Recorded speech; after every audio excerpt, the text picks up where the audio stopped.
یہ چھوٹی السلام علیکم حدیث ٹی وی میں خوش آمدید۔ یہ چھوٹی چھوٹی 40 حدیث ہیں، دوسروں تک ضرور پہنچائیں۔ مالوں کا دارومدار نیت پر ہے۔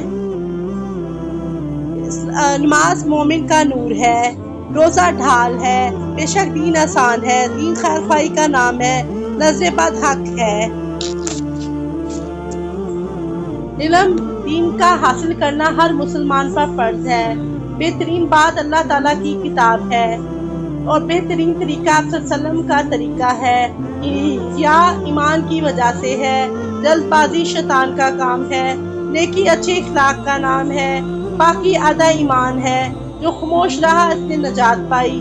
وفات پائے ہوئے لوگوں کی برائی مت کرو، تم لوگوں سے کسی چیز کا سوال مت کرو۔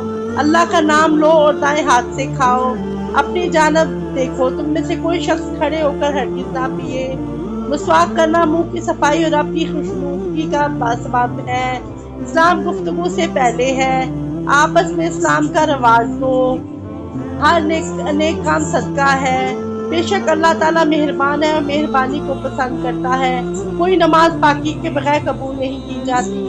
بہترین جگہ اللہ کے نزدیک مسجدیں ہیں، بہترین جگہ اللہ کے نزدیک بازار ہے، بدترین جگہ اللہ کے نزدیک بازار ہے۔ موت مومن کا تحفہ ہے، لوگوں کو ان کے مرتبوں میں اتارو، یعنی ہر ایک کا مرتبہ نگاہ میں رکھو، حسب مرتبہ معاملہ کرو۔ اللہ تعالیٰ اس شخص پر مہربانی نہیں فرماتے جو لوگوں پر مہربانی نہیں کرتا۔ قطع تعلق کرنے والا جنت میں نہیں جائے گا۔ کسی مسلمان کے لیے جائز نہیں کہ کسی مسلمان کو ڈرائے، کسی کی نیکی کو حقیر نہ سمجھو۔ بچاؤ میری طرف سے اگرچہ ایک آیت ہو۔ اس شخص کا ایمان نہیں جس میں امانت نہ ہو، اس شخص کا دین نہیں جس میں عہد و پیمان کا باعث نہیں۔ گناہوں سے توبہ کرنے والا اس شخص کی طرح ہے جس سے گناہ کیے ہی نہ ہو۔ جو شخص لوگوں کا شکر گزار نہیں ہوتا وہ اللہ کا بھی شکر گزار نہیں ہوتا۔ قرآن پاک کو اپنی آوازوں سے مزین کرو۔ تم میں بہترین وہ شخص ہے جس سے قرآن سکھایا اور سیکھا۔